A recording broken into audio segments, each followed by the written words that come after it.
नमस्ते दोस्तों, मैं राहुल सर आप सभी का स्वागत करता हूँ आपके YouTube channel finance by Rahul पर।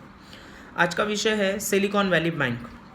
सिलिकॉन वैली बैंक ये यूएस की बैंक है जो कैलिफोर्निया शहर में स्थित है।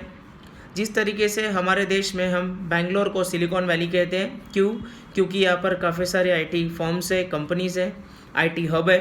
उसी तरीके से कैलिफोर्निया में भी है, वहाँ ये बैंक स्थित है। ये बैंक 1983 में आया था और अभी हाल ही में 10 मार्च को इस बैंक को एफडीआईसी ने बंद कर दिया है। क्योंकि ये बैंक डूब चुकी है। अब कहा जाता है कि ये अमेरिका की 16th लार्जेस्ट बैंकों में से एक थी।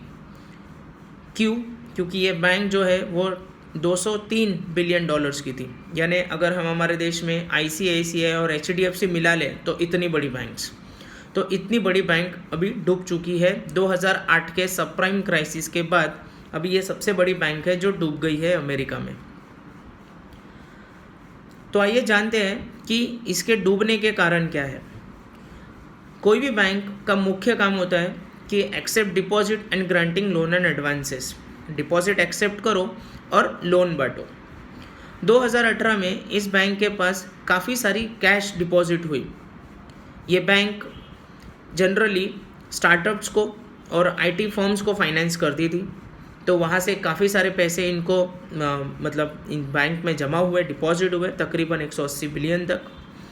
लेकिन ये बैंक उन पैसों को लेंडिंग नहीं कर पाया, किसी दूसरे को नहीं दे पाया।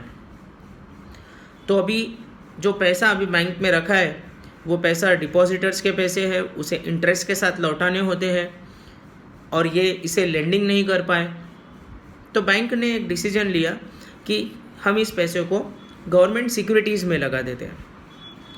हमारे देश में भी गवर्नमेंट सिक्योरिटीज़ होती है जिसे हम डेट मार्केट कहते हैं। एक इक्विटी मार्केट रहता है जैसे कि शेयर बाज़ार। तो शेयर बाज़ार में रिस्क ज़्यादा रहता है, रिटर्न्स ज़्यादा रहते हैं। उसी तरीके से जो डेट मार्केट रहता है, गवर्नमेंट सिक्योरिटीज़ या रिस्क निग्लिजिबल रहता है, इसलिए यहाँ पर रिटर्न्स भी बहुत कम होते हैं। तो ये जो पैसा है, डिपॉजिटर का पैसा, इन्होंने यूएस सिक्योरिटीज़ में लगाया जहाँ से रिटर्न्स कम है। अभी जो बैंक है वो डिपॉजिटर से कम इंटरेस्ट पे पैसा रखते हैं, ज़्यादा इंटरेस्ट पे लेंडिंग करते हैं और बीच का इंटरेस्ट बैंक कमाती है। लेकिन इन्होंने ये पैसा सिक्योरिटीज़ में डाल दिया। अभी दुनिया भर में इन्फ्लेशन जो है वो बहुत बढ़ते जा रहा है। हमारे देश में भी देखिए आप, रिजर्व बैंक ऑफ इंडिया ने रेपो रेट बढ़ा दिया है। रेपो रेट बढ़ाने का कारण ये है कि इकोनॉमी में पैसे का फ्लो ना रहे, कम हो जाए। अगर इकोनॉमी में पैसे का फ्लो रहता है तो डिमांड्स क्रिएट होती है और महंगाई बढ़ती है।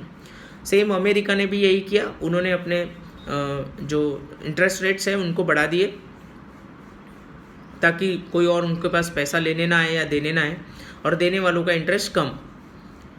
तो इस तरीके से वहाँ से भी जो रिटर्न्स हैं इस बैंक को कम आ रहे थे। अभी कोविड-19 के बाद कुछ कंपनीज ऐसी है वहाँ पर जो डूब गई है। कुछ स्टार्टअप्स ऐसे जो चल नहीं रहे हैं, डूबते जा रहे हैं, कुछ आईटी फर्म्स भी।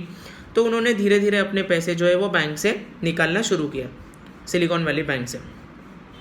हाँ, स्टार्टिंग में तो कोई दिक्कत नहीं गई, लेकिन बाद में उन्हें लॉस में बॉन्ड्स बेचने पड़े, गवर्नमेंट सिक्योरिटीज़ बेचनी पड़ी और डिपॉजिटर्स का पैसा लौटाना पड़ा। और एक समय ऐसे आया कि वो लोग फंस गए। तो एफडीआईसी ने फिर इस बैंक को बंद कर दिया, इसका दिवाला घोषित हो गया।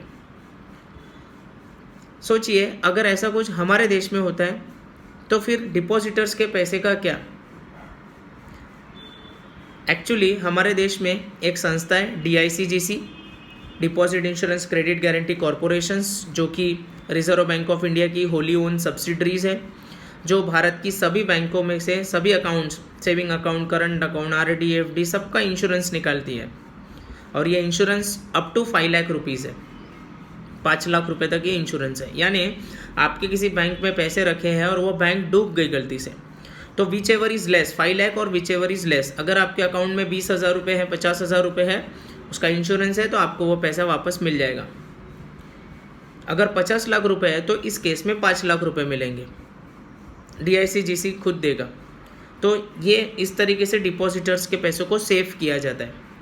तो ये काम यूएस में एफडीआईसी करती है।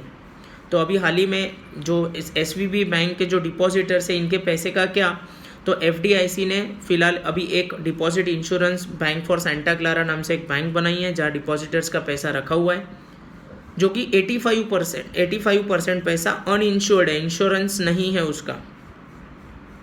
और जिस तरीके से हमें 5 लाख रुपए तक वापस मिल जाएंगे, वहाँ ये मतलब $2.5 लाख मतलब तकरीबन 2 करोड़ इंडियन करेंसी में अगर हम लेते हैं तो तकरीबन 2 करोड़ रुपए तक का इंश्योरेंस होता है, लेकिन 85% इंश्योर्ड भी नहीं है। तो देखेंगे आने वाले दिनों में डिपॉजिटर्स के पैसे का क्या और कैसे होने वाला है। इसके पीछे और भी काफ़ी कारण है कि ग्लोबल लेवल पर अभी बहुत सारी ताकतवर कंट्रीज़ जो है वो जो इंटरनेशनल ट्रांजैक्शंस है वो डॉलर में नहीं करना चाहते हैं, डॉलर का डोमिनेंस कहीं ना कहीं कम करना चाहते हैं। तो आने वाले दिनों में आपको और भी काफ़ी सारी न्यूज़ेस ऐसी मिल सकती है US से। और हाल ही में अभी मैंने सुना है कि एक बैंक और डूब गई है, जिसके बारे में जानने के बाद मैं आपको ज़रूर इसके बारे में बताऊंगा। तो फिलहाल सिलिकॉन वैली बैंक जो है ये अभी बंद हो गई है।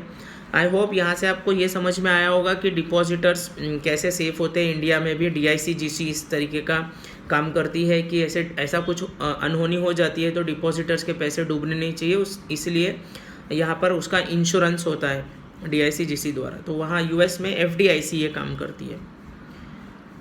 आई होप आपको वीडियो समझ में आया होगा। अगर आपको कुछ चीज़ें नहीं समझ में आई होगी तो आप मुझे सवाल पूछ सकते हैं कमेंट्स में, और हम वीडियो को और कितना बेहतर बना सकते हैं इसके लिए भी आपकी राय अगर आप देना चाहते हैं तो आप आपकी राय भी दीजिए कि PPTs के साथ आए या ऐसे ही आपको समझता है। तो थैंक यू सो मच आज के वीडियो के लिए, धन्यवाद।